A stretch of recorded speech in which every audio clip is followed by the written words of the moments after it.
Fire in the hole, let's cook some Italian food. Stay tuned. Okay, so this is part 2 of my two-part Kitchen Daddy series, and I said it right that time. And what I got here is a piece of chuck steak, and I'm going to do this backwards from the way Kitchen Daddy does it. First we're going to cook the meat, and what I'm going to do is slather it with some Tsangs Stir Fry Oil, you know, like I always do, because I love the taste of Tsangs Stir Fry Oil. And we're going to get a little bit of that on both sides of the meat, give them a flip them on the other side, take it on the other side. Here we go. Some Tsangs and some Himalayan pink salt, and that's it. To get them salted down real good on both sides. Yeah, baby. That's a little chuck steak is what that is.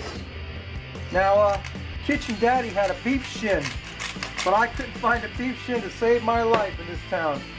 But that's okay. We're going to cook this chuck steak.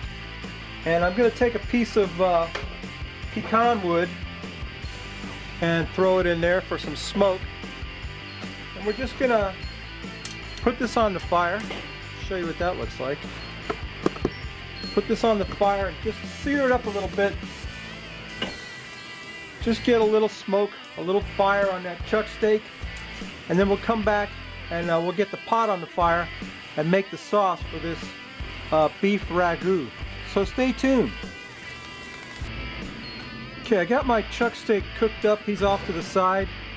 And now I got my pot on the fire. I'm going to start this out right with some Tsangs Stir Fry Oil, which happens to be my favorite oil. I'm going to put some of that in the pot. There's already a little bit of olive oil in there from when I seasoned it last time. And we got some Tsangs in there for that garlic flavor. And we're going to throw some bacon in there. Bacon. What's better than bacon? So we're going to sizzle up this bacon, get this separated up, get it cooked up. Yeah, that's good stuff. You don't need to see that unless you just like watching bacon fry. I'll bring you right back, so stay tuned. Alright, you can hear that bacon sizzling and it's rendered down a bit. So to that we're going to add about 5 links of Italian sausage that have been removed from the casing. And we're going to cook that up in there. That looks good already. Let's get the sausage cooked up. And you don't need to see that either, do you? You've seen sausage cooked before, haven't you? So let's cut to the chase here, skip ahead a little bit, and we'll bring you to the next step. So stay tuned. Alright, that sausage is getting brown in there, so what we're going to do now is add a European French style mirepoix, which is celery, onions, and carrots. If this was Cajun mirepoix, would be celery, bell pepper, and carrots. But we're doing this European style, Italian style. So that's what we're putting in there next. The veggies. We're going to get them cooked down a little bit with that sausage and that sausage fat and bacon fat. Already looking good, let me tell you. We're going to get that cooked up. Yes, sir, baby. That's looking right.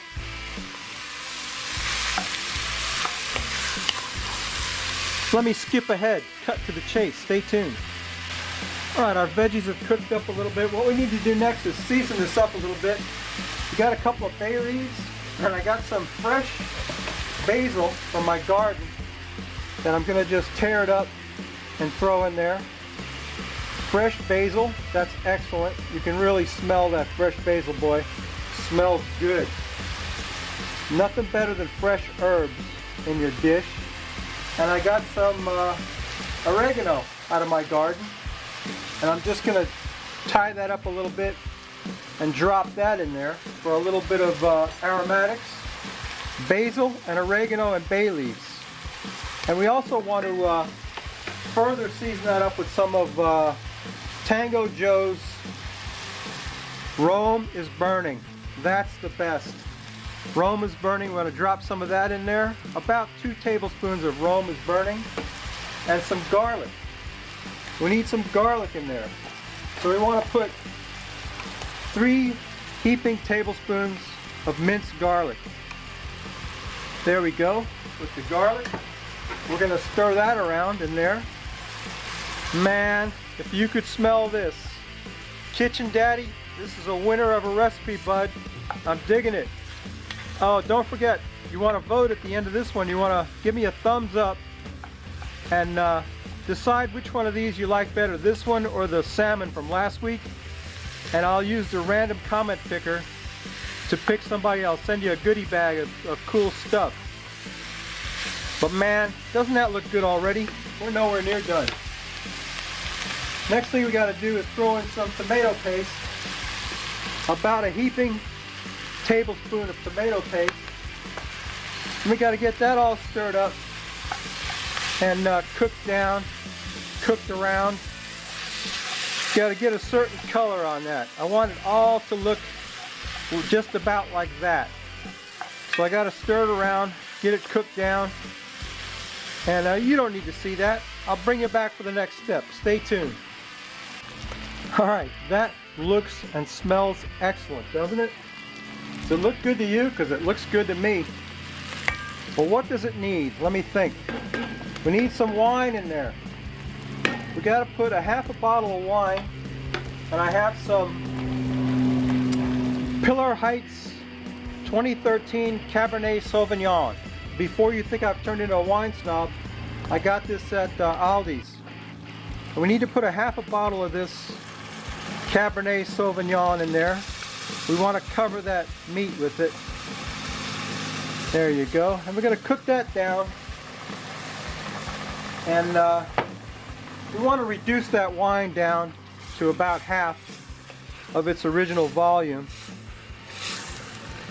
And you don't need to see that. Oh man, if you could smell that wine cooking in there, my goodness, it smells so rich and beautiful.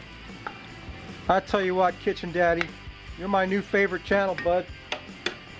But I'm not going to steal any more recipes from you after this one. Anyway, yeah, we're going to cook that down, cook that wine down a little bit. Then I'll add the final ingredient to the pot. Then we'll put back our steak, and that's got to simmer for a while, so stay tuned. Okay, that wine is reduced down by about half. So what we're going to do now is throw in a can of crushed tomatoes into that. Crushed tomatoes, stir that around a little bit. There you go. That's what you call a tomato ragu. And it's almost done, but we got one more thing we got to do. What we're going to do is we're going to take that chuck roast and chuck him back in there. Uh-oh. Chucking the chuck roast back in there. How's that look? Get him submerged in there, and we're gonna, little piece of meat that fell off there. We're gonna simmer that, move them off the hot coals. We're gonna put the cover on the grill, and we're gonna simmer that. Let me back out of that for a little bit. Yeah, there you go. Now you see what's going on. We're gonna back out of that, and that's got to simmer for about 4 hours. So I'm just gonna cover it and leave it. Not gonna worry about it. It can't burn. And that meat is gonna get like falling apart tender in there, along with everything else. It's all gonna be incorporated in there. And we're gonna cook up some fettuccine and serve that up. But while it's cooking, I think we should drink a beer, don't you? Definitely. So let's go get a beer. Stay tuned. Okay, so there's the rapidly defrosting Frosty Rootboy mug, and here is today's tiny little bottle of beer. It's a real Italian beer that my sister brought me back from Italy. This is Peroni Nastarazzoni, Nastarazzurro. I don't know. It's Italian beer, Birra Italiana Originale, and it ain't much in here. I don't even think it's 12 ounces, but it's got a low ABV too. I don't know. What's it say here? Birra, 5.1. So I thought since we're cooking Italian food, we'd try an Italian beer. I don't usually drink imported beers, but like I said, my sister brought me this back from Italy. Thanks, Gay, for the beer. And let's pour it out. It wouldn't even fill up the mug. Look at that. It's not even a mug full of beer. That's a joke. Anyway, I don't know what this is. It's just, I think this is like Italian Budweiser. I'm barely gonna have enough beer to gesture. So let's take a sniff of that. It actually smells pretty good. There's no froth to quaff to speak of. Not even any residual, very little carbonation in that. So let's take a taste of that.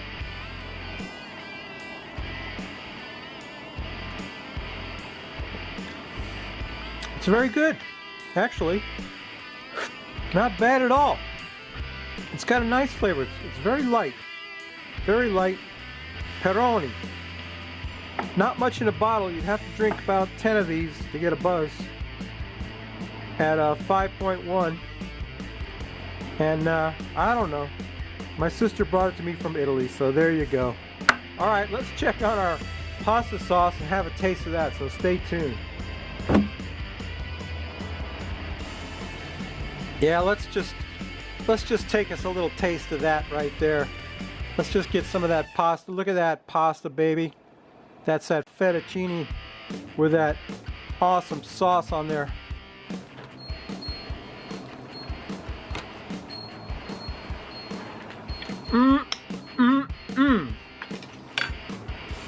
That is awesome.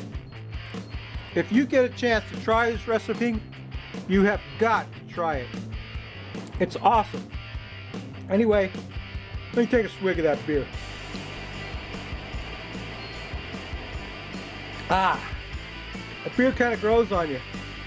Not much in a bottle though. Anyway, you know what I always say. If you like this crap, please subscribe. If you don't, well, go over and see Kitchen Daddy. He's doing the same thing, only more of it. Yeah, come back next week. We may not cook anything good, but we will drink a beer. Okay, and don't forget to like, subscribe, and comment for a chance to win a goodie package. And I'm going to pick a random winner from the comments of this week's video, the pasta video, and tell me if you like this one better or the salmon better from last week. Alright? Okay, see y'all next week. Bye.